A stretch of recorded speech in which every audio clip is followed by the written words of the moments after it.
All right, I'm sure many of you didn't see this coming, but we have whitewashed Real Sociedad. If you watched the podcasts and what we've been discussing, we said that all things being equal, Real Sociedad shouldn't be a match for Manchester United because we have a very good record over them. They've not been able to beat us. I think the last time they beat us was some dubious penalty, and they've only scored Speaking of against us penalties, dubious penalties. What an eventful game that was. It looks like the referee was in the mood. Penalty here, penalty there, penalty there. And he even gave a third penalty. And I don't know if I saw correctly. You could see Dogu go in and say this one there. that ref has to be investigated. He has to be investigated. You're welcome to United and Everything Football Podcast. Thank you very much for being a part of this podcast. You know what to do as usual. You know what my request for you. Please, I want to reach 1 million likes. So please, Pause the video, hit the like button. If you've been watching, if you're not subscribed, remember to hit the subscribe button. It's very, very important for us. I'm here with Kwame as usual. Kwame, great to have you on the podcast. It's a happy time. We've qualified to the next stage of the competition. I hope you are doing well.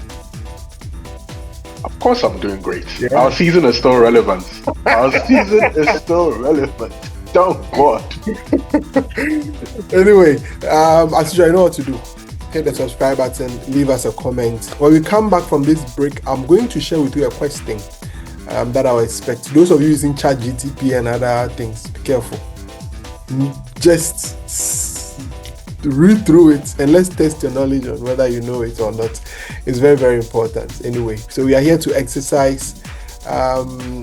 Share our comments and everything, and also we want to hear from you. It's very, very important. Let me make a quick turnaround. When I come back, we delve into the issues and we have some big things to discuss concerning the stadium that we'll be building. We'll be talking about that here on United and Everything Football.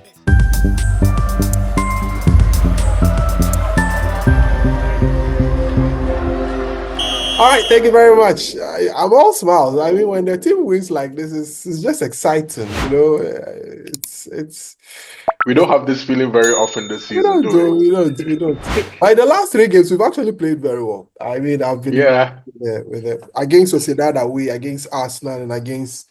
In fact, even at some point in the latter part of the Fulham game that we exited from the FA Cup, we're not that bad. But let's see, Kwame. Let me read a quiz question first. Where are you? Quiz question. Where are you? My quiz question. Okay, I think I found it. All right, the question. Old Trafford has hosted the Champions League final before. Which year was this? Which teams played in the final and which team won the trophy? So Old Trafford has hosted one Champions League final. Which year was this? Which teams played in the final and which team won it? All right, so drop it in there, the comment section, the answers. Let's go. Kwame, let's get into action. 4-1, an eventful game. We played very well. We were on top of it.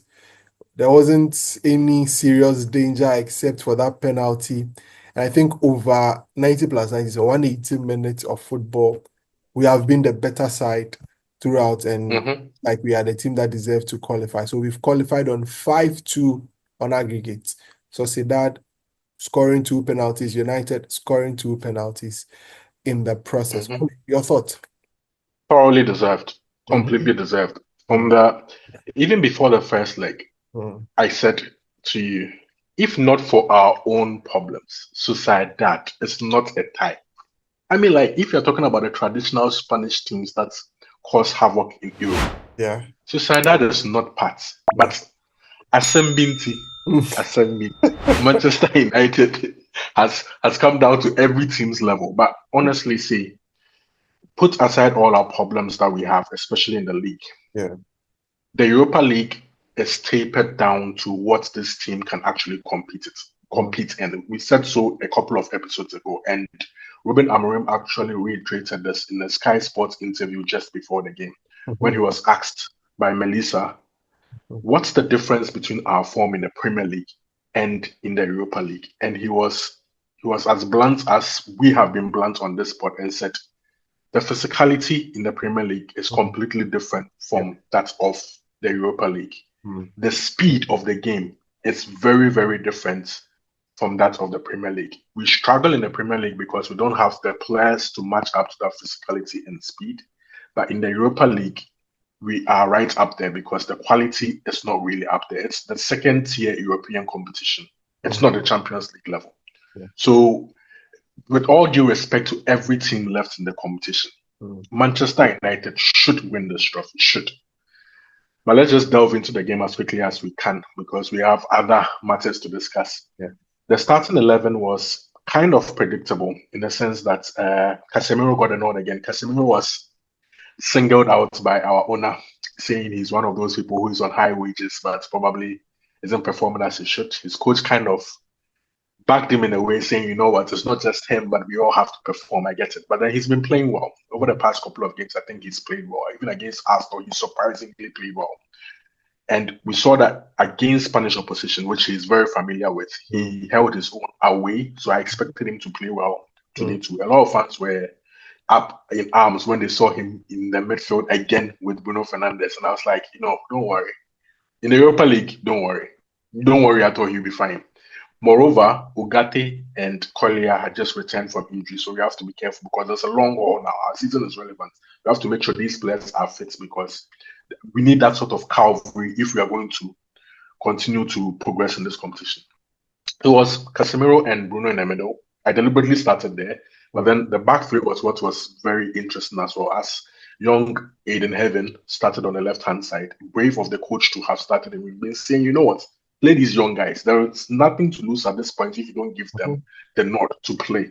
I think the coach won him over by his second half passionate performance against his former team Arsenal, and decided to give him the nod. And it was well deserved, and I think he performed admirably.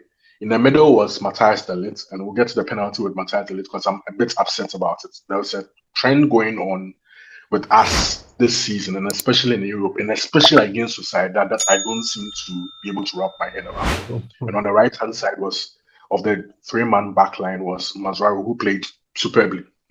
I don't know how many times you have to talk about Mazraoui this season. He's had his dip in form, but overall, the way he's been moved left, right, anywhere, what an outstanding buy for, was it 13 million pounds? 50 million euros with 30 million pounds there. Crazy. Yeah. And the wing backs, that's what I want to get into. Dogu and Dalot. Dalot was on the right, Dogu was on the left. Dogu was outstanding today, but for his decisions in the final third at times, or shot selection at times, I think he caused havoc. And in my opinion, he won us the game based on certain events that did take place in the football match. Dalot, on the other side, wasn't as effective, but ultimately he got on the score sheet. I'm sure we'll get there as well. And in attack was Zexi, whom I think played well again in Europe again. The only thing that was lacking in his performance was putting the ball at the back of the net, which is the most important thing, because our strikers still haven't scored, despite the fact that we won the game by 4-1. Our strikers still haven't put the ball at the back of the net. Garnacho played on the right, and what I would say quickly about him is it is quite notable that when he does play on the right, it limits his hero ball a bit because the ball doesn't often fall onto his strong right foot. He has to make decisions to pass the ball rather than shoot the ball every single time. It limits his profligacy. The amateurishness is still there. The poor decision making is still there. But I feel like every time I've watched him play on the right, even dating back as far back as last season, he has a bigger propensity to pass the ball than rather just go for goal every single time. And up front was Rasmus Højlund, who is super duper desperate for a goal. So the game starts off. Let's just wrap up the game like really quickly so that we get onto the stadium stuff. And the ball goes into the box. And Matthias de Ligt is fouled. I'm not going to... he is fouled. I mean, how do you come from behind a defender, place your leg in front of the defender to impede him and stop him from getting the ball? And successfully achieve that? The referee calls for a foul, rightly so. He calls for a foul for Matthias and goes to VAR. See, there is nothing wrong with trying to use technology, but you have to use technology wisely. Mm-hmm. This is football. Yep. Anybody who knows football knows exactly what the action is. But you have some dudes sitting up there, wherever they are, making some very, very stupid decisions, and they call the referee to have a second cut. And of course, whenever the referee goes to the monitor, we all know what is going to happen. Exactly. They're saying you probably made a mistake. That's not a mistake. And but we've been hard it is done mostly by. hard for the referees to overturn what they've been called to come and have a look at. It looks as if It's crazy. you are questioning the people who are also referees, and it doesn't make sense to me. It doesn't make sense. It doesn't make sense at all.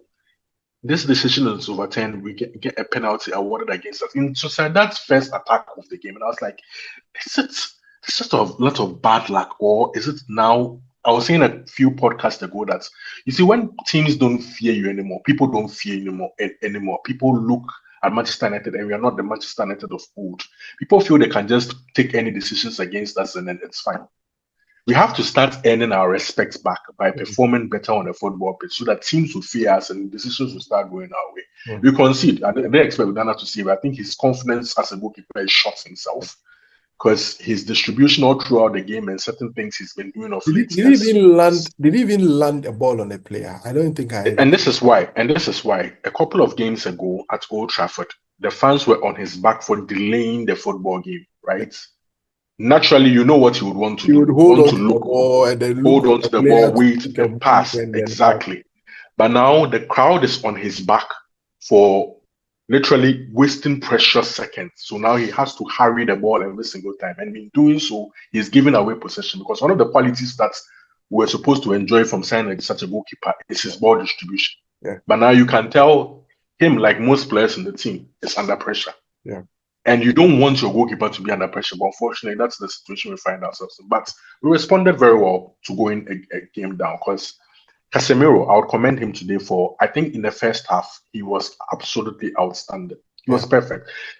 Surprisingly, he was the creator in chief when it came to our offense with those long balls over the top and in behind the defense. And one of those balls did find Bruno Fernandes in the box, who laid the ball on the plates for Rasmus Højlund to literally tap into an empty net.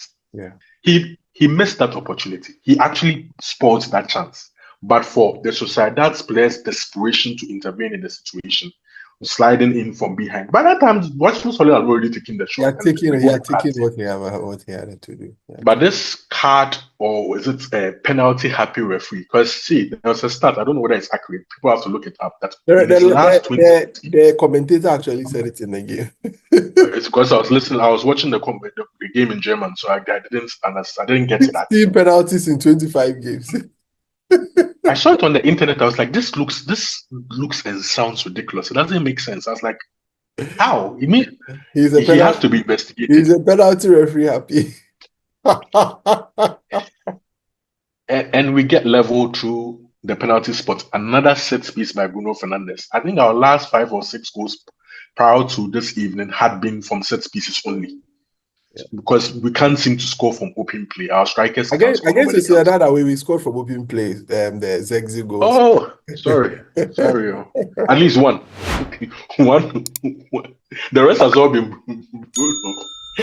And we take the game to them. We have a chance where Zegzi does this thing in the box. Zegzi was sexy today. He was doing twists and turns, and then he places the ball to Rasmus Højlund, who not only places the ball just past the post. I was like, this guy just needs something to go for him. Just to catch you a bit, I don't know if you've noticed this. He's become quite explosive. Like his aggression. His confidence. Yeah, he's one of the few players who feels like he's doing the right things now. Yeah. Bruno said something at the end of the game that confidence is a huge thing in football, and that is what is currently weighing on the team right now. So they needed a result like this to sort of help others in the team. But like you're saying, he's one of the players who is playing relatively well because his confidence seems to have gone up. And in this competition, he's a big boy. He's bigger and stronger than everybody. See, you could see the physicality, the difference in physicality between us and the Sociedad players. It's marked. And then when it gets to you step up to the Premier League, it's a whole different ball game altogether. Yeah. We go into halftime, and I'm fairly confident that we'll win this game because Sociedad, see, their poor side. They are Poor side. But the issue with us was we ourselves are struggling for confidence. So we are forcing issues. You can tell like we're trying to play out of the back tentatively. Things are tentative, but then again, we are still trying to force the issue because we are desperate to win this game and progress in the competition. Second half comes along and we just take the game to them straight away. A couple of flurries into their box, and then Dogu finds himself at the edge of the box as well, and then takes the ball down and it's foul, clear penalty. And Bruno sticks it away. We go up 2-1. And once we did go up 2-1, I knew that Sociedad were not getting back into the game. But in another foray up front by Dogu, a ball was played in behind. I don't know whether it was Casemiro who played that lovely ball in behind or Zexi. I think it was Zexi. Lucius Zexi did the thing and played a lovely ball, and Dogu gets in behind, and then Sociedad player desperately tackles him, and then denying a clear goal scoring opportunity, as they call it. The referee was quick to show the red card. He was through on goal. It was true. Yes, it was true. It was absolutely. And once they went down by a man, I knew it was over. I was predicting 2-1 before the game, but then I was like, at 2-1, once they're down by a man, the only thing that's going to happen is you're going to consolidate this lead. And it was through Bruno Fernandes again, a very good lightning quick counter attack involving Alejandro Garnacho. And this time around, he makes the right decision by laying it off to an on-Russian Bruno Fernandes, and he did not look left or right this time. He wasn't looking to set up his striker. He actually caught the goalkeeper by surprise, because the goalkeeper was expecting us to try and find our number 9, because everybody knows he's desperate for a goal. But Bruno just hits the ball one time into the corner, and then it was game over. And from then it was Sociedad had just waved the white flag. Clearly, they had just waved it, and we're just passing the ball around, getting into their box whenever that we like. And a couple of substitutions with Eriksson and Collier also coming on. I think Ugarte has been reserved because he just came back, which was good for us, right? Yeah. And we get the 4th goal because we are dancing in and around the box. Rasmus Højlund has the ball at his feet. And instead of trying to get a goal, he wisely, because he missed a very clear opportunity just a few moments before then, when he just, Jesus, the boy is just lost. Confidence is gone. Not there. But he sets Dalot up, and then we get the 4th goal. But what I liked about the 4th goal is in those attacking sequences, our wing backs were very, very, very high. That is the beauty of the system. Your center forward getting involved, your wing backs getting involved. That's it. That's the value of this whole system. The coach actually said in the interview with TNT Sport, former BT Sport, that we saw a glimpse of the future and still the problems as it stands now.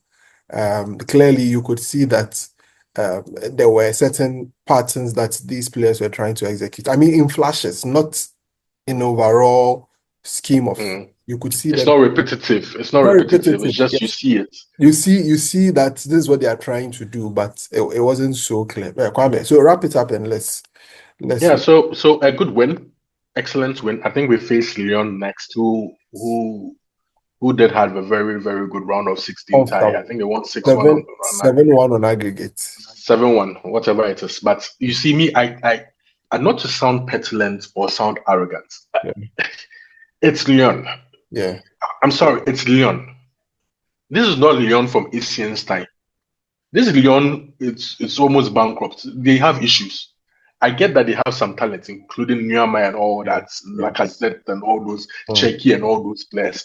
Nonetheless, regardless, Manchester United should still knock this team out and get into the semi-final. I mean, what you can look at is probably if by the time we play this game, when I'll go for the international break, Mason Mount is back training, so it's very likely that he might be involved. We might have recovered a few of the players, Euro, Maguire, and all of the other players also come. Maybe Luke Shaw, who knows? He was in my mind, but there's a reason I didn't mention his name. You refused to. Yes, I won't. I don't count Luke Shaw as any player to count on this season. I mean, there's absolutely nothing to look forward to. So there is a lot to look forward to in this particular tie against Lyon. Calvary is coming, yeah? Calvary is on his way. Yes. So let's see how it goes. But we have the next couple of games to play. We'll play against Leicester in the league before we go for the international break, and then we'll be away for a week or two before we come back, and then we'll come and continue the league, and then the Europa League games continue. So it's very, very important that we have been able to put ourselves in a better situation. If you're able to go ahead against Lyon or you're able to qualify against Lyon, there is Athletic Bilbao and a tie that is currently ongoing because it's gone to extra time. Jose Mourinho's Fenerbahce are in extra time against Rangers, and the two of them will meet. So it looks like a long way off, but our friends. Kwame, let me just throw this stats quickly. I saw it a few minutes ago, but I'm not sure whether it's accurate. Yeah. Bruno Fernandes is the most prolific player in Europa League history with Oh, wow. 24 goals and 17 assists in the competition. He has actually played a lot of He's Europa League games. he, Yeah, he's due winning it. That final against Villarreal must have been a yeah, heartbreaker. Hopefully, he's able to annex one before Let's see. his time at United comes to an end. Let's see how it goes. Hat trick hero. Our hero. Where would we be without him? The problem. Let's see how it actually goes. All right, Kwame. So that's it on the game against Real Sociedad. So we are through to the next round. Very important win. We'll see how it goes. But before, in our last episode, we analyzed Sir Jim Ratcliffe's interviews that he'd granted to some media houses. In there was the issue of the new stadium. Right after that, the following day, it was announced that United is going to put up a new stadium, 100,000 seater, known as the New Trafford, is expected to be completed somewhere around 2030. That's about 5 years from now. At latest 2031, United should be playing its first game there. It was also announced that Carrington's revamp will be opening, or the revamp at Carrington is going to be completed very soon. And hopefully by 31st of July, the club should be training at that particular training center. So it looks like a lot is happening behind the scenes or behind the troubles that we find ourselves. Kwame, generally your thoughts quickly, then I'll ask you a very important question and then we'll pick it up from there. We are putting up a new stadium. We've said a lot about it. Exactly.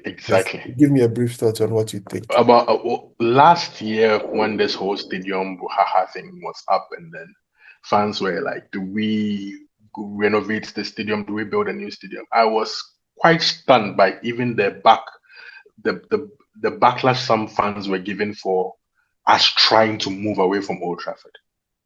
I didn't understand it. But I'm glad that the club's decision, I mean, Sir Jim Ratcliffe's dream, Ineos's dream, was to build us the best stadium in the world. And the photos that we've seen so far are outstanding. See, what I think it is, it's bold, it's different, it's a statement, it's going to be incredible. And I'm glad that we are taking these steps. 100,000 capacity. In fact, it is 104,000 capacity. The reason being that, United wants to record 100,000 plus all the time, like that number 100,000 attendance. So Kwame, quickly, I don't know if you can tell me, you've been doing some digging on how the stadium is going to be financed. I mean, quickly run us through what you've been doing. I see you have some papers in front of you. Quickly tell us how are we going to do this? How are we going to do this? So Omar Barada was asked this question yesterday and today as to how we are going to finance the stadium, because that seems to be the question on every fan's mouth because of our humongous debts and then the fact that the Glazers don't put any money into this football club. How is Ineos going to go about financing the £2 billion stadium? So I did some digging as to how other clubs have done it. When Omar Barada was asked this question, he said, the club is going to fund that. We're not going to get any support from the government, right? All that we'll do is probably get some private funding and blah, blah, blah. And he was pushed onto, is the club going to take on any loans or anything? He's like, every option is on the table and he can't discuss everything into detail. And he's right, because we are listed on the New York Stock Exchange. We are PLC.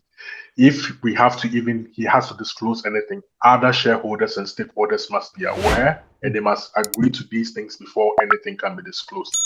So I did some digging as to how other clubs in England have financed big stadiums, i.e. Arsenal and Spurs. And I came up with some very, very interesting findings.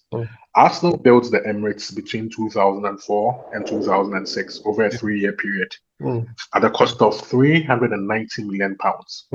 But how did they get the money? Because £390 million back in the day was a lot of money. Correct. But this is how they did it. One, through private funding, like Omar Barada suggested. And how they went about this was that they decided to sell bonds, right? Corporate bonds.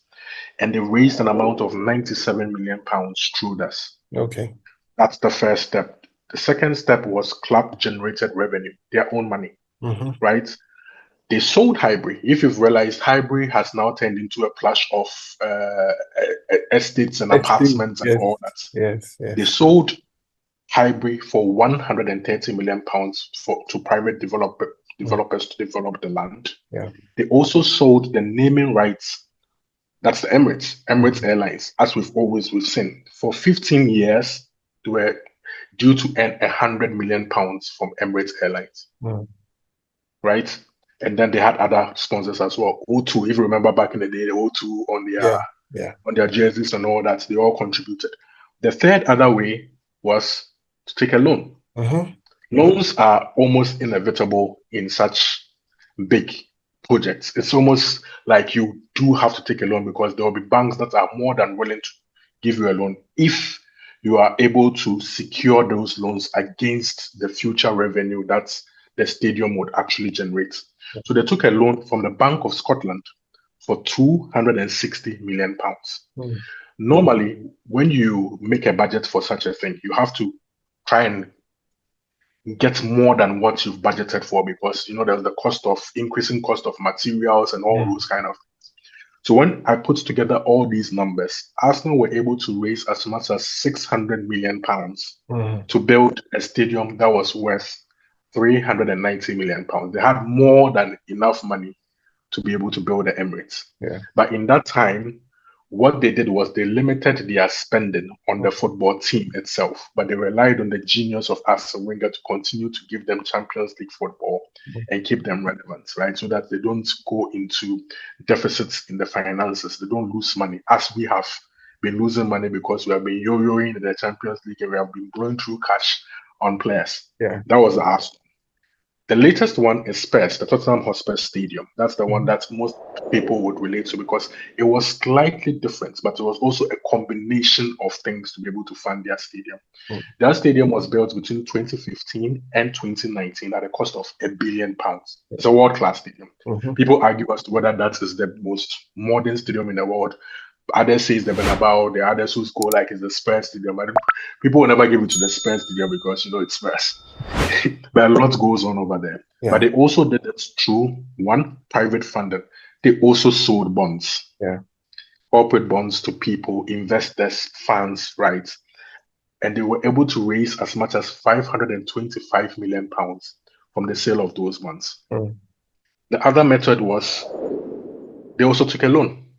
They took a loan from the Bank of America. The Bank of America, our bank, the Glazers Bank, as well as HSBC and Goldman Sachs. They took a loan of 637 million pounds. 637 million pounds from these banks. And then they also got a government grant of 32 million pounds, a very small amount. When I put all these numbers together, they were able to raise as much as 1.1 billion pounds to be able to complete their project, right? But like I said, these loans were against the future revenue that the stadium would generate. They play NFL games there, they do Beyonce concerts and all those sort of things there. So these banks don't have a problem giving it to you. In fact, there's even competition between the banks to give you a loan at a very, very small interest, often 2 to 4% interest. This loan that these big clubs take to be able to finance this project are good debts, not bad debts like the ones that the Glazers have used to tie the club, that you are going to get revenue that would definitely exceed the debt. And you gain far more profit. So it's a good debt. So fans shouldn't be as afraid to hear United is going to take a loan because it's most likely we are going to take a loan. So this is how I think Manchester United is going to finance the stadium. It's not going to be so dissimilar to what I've spoken about with respect to how Arsenal and Spurs did it. So I believe it's also going to be a combination of factors. We are projecting this image for you. Most fans can't remember this or probably never saw this. Last year, September the 13th, 2024, Manchester United did announce that they are selling bonds to the tune of £300 million. That's $400 million. They're raising money. People didn't know what they were raising that money for. But after I have been able to read as to how Spurs and Arsenal did finance that stadium, that thing makes complete sense to me. What you are reading now actually makes absolute sense. That's the first way to raise money, £300 million. They could also finance this through club generated revenue. They could sell Old Trafford. You know, Manchester United owns lands that extends beyond where the stadium is actually located. What we are going to do is we're going to build a stadium right next to Old Trafford. New Trafford is going to be quite close to Old Trafford. What the club can do is to either lease the land to people to be able to develop the land at a very huge amount of money. They could also sell the land, like how Arsenal were able to sell Highbury, to generate a huge amount of money. So let's just say hypothetically we sell or lease that land over a long period of time for, let's say, 130 or 150 million pounds. You add that to the 300 million pounds you're going to raise in bonds, you're talking about almost 450 million pounds already secured. Then there is also the naming rights to the stadium, which many have already said that Snapdragon are ahead of the curve and could offer, hypothetically, money to the tune of 50 million pounds. Let's say they do this for a period of 10 years, right? 50 million pounds plus 10 years is 500 million pounds. Just as Arsenal were able to, sell naming rights, Emirates, to get that money, 100 million, we could also do something similar and get about 500 million pounds from Snapdragon. You add this 500 million to the 130 million in leased lands or sold lands, you add it to the 300 million pounds, you're talking about almost £1 billion already secured in that. The other way this club could also do so is through taking a loan.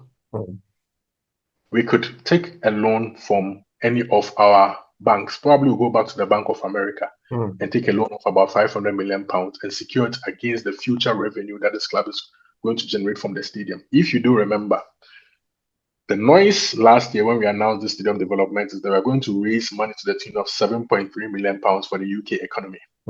This club alone could generate as much as 1 billion pounds per year from this. I say this because this is what the Bernabeu is now generating for Real Madrid, over €1 billion. If Manchester United build a stadium that is way bigger than that, right, we expect to get over £1 billion in revenue every year compared to the 600 odd million pounds that we are making now. See the huge difference. So paying off that loan is just a piece of cake. We'll be holding concerts there, as you've seen from the images. We'll be holding all sorts of things in that stadium. So taking the loan is not a scary thing. The last way that we can actually finance this is if the shareholders themselves invest their money. And we know that the Glazers are not going to put their money in. But Ineos, they have fronted when it comes to this whole stadium or this whole regeneration project. It is the dream of Sir Jim Ratcliffe. He hired his own architects to be able to design this whole incredible edifice. Right? So you should think that there should be an end game here when it comes to this. It's not just about just throwing money at it because he's going to put money into it. I believe he could put in as much as 500 million pounds of his own money into this, but that money would not be free. Just as we've seen that he put money into the training ground and other things, it was converted to shares. Initially, he owned 25%, right? But after the $300 million investment, it's the share, his part of the club rose to about 29%. Imagine he puts 500 million in. You're talking about 6 to 8% increments in his shares. That could take his ownership of the club to about 35%. You know, the golden number is 50 plus 1. It might not get there, but what it does is it still gives him more control. What I'm trying to say is it will be very difficult to get rid of the Glazers even after the stadium because, like somebody pointed out on our YouTube comments, and he's actually absolutely right. If we are going to double our revenue, we are going to double the value of the club. What is the incentive for the Glazers to actually sell the club? They're not going to do that. But what Ineos can do, what Sir Jim Ratcliffe can do, is sort of either have almost as much control as they do, or slightly more. Right, by increasing his shares at the football club. Ultimately, I'm sure he would want to buy out the Glazers at one point in time, but that may be far-fetched now. So you look at all these revenue streams, and then you realize that it is not really that much of a big deal trying to finance a big project like that, because people would be willing to put their money in because they know they're going to get a return in their investments. So sometimes we are a bit dramatic about that. Is what football fans we do, we see how dire the situation is and we get a bit emotional about things. But as Sir Ratcliffe sought to suggest, financing the stadium is a piece of cake. It's been done by others, so we can easily do it. The other issue would be that just as Arsene Wenger was a genius for Arsenal in keeping them in Champions League football so that they do not fall off, how does Manchester United maintain a very good football team on the pitch whilst all these things are going? Is it going to affect sales and all that? But the plan is very, very simple. Within the next 3 years, we want to get back into making profits, right? We want to cut down costs. Everything is aimed at trying to ensure that the football team performs and performs well. Ideally, Champions League football money should even be contributing to our finances, right? But in order to continue to qualify for the Champions League, you have to have a good team on the football pitch, because the competition in England is not like the competition in Spain, where Real Madrid and Barca are almost guaranteed Champions League money. You can't bank on it. Yeah. But you can certainly work your way around it so much so that when you do have Champions League money, it becomes an extra bonus for you. So I don't think it's going to directly affect trying to spend money on the football team, because as you've seen, people have lost their jobs, all those things. Everything is aimed at trying to focus on the men's team and make sure that the men's team is competitive and in the position to be able to win titles by 2028. All right, that's a very good explainer. You won't get that anywhere here on United and Everything Football. That's where you get. So thank you very much, Kwame, for that very important breakdown that you've given us as to how it's going to be financed, the possibilities on the table. We will get the revelation of that very soon. I'm sure very soon the timelines for the construction will be set, and then officially things will commence. Now that the architectural designs and everything is complete, it's very likely that we'll be getting our New Trafford underway very, very, very soon. Clubs like Everton are all moving into their new stadium, Spurs and all of that. Newcastle just announced they're also. about to also move into a new stadium Exactly. after 133 years at the St. James. No fuss, nothing. But Yeah. United, everybody has an opinion. 1958 book are writing a whole lengthy talking about culture and a lot of things as to why. We in Ghana, we don't care. All we care about is that we go and play football matches and win. That's all we care about. You can think about your culture and anything.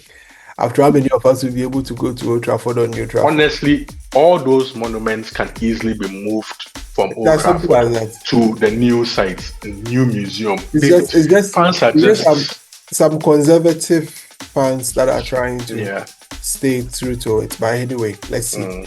All right, thank you very much for being a part of the podcast with us. It's been quite an extended one because we had to talk about this stadium matter so that you guys could have a sense of it and understand exactly what is happening. My name is Kwame. Also, Kwame Jubuesako. Remember to leave your comments in the comment section and like the video, subscribe, and the answer to the quiz, we'll drop it in there. We'll see you on the next one after the Leicester game. Have a great time. Bye-bye.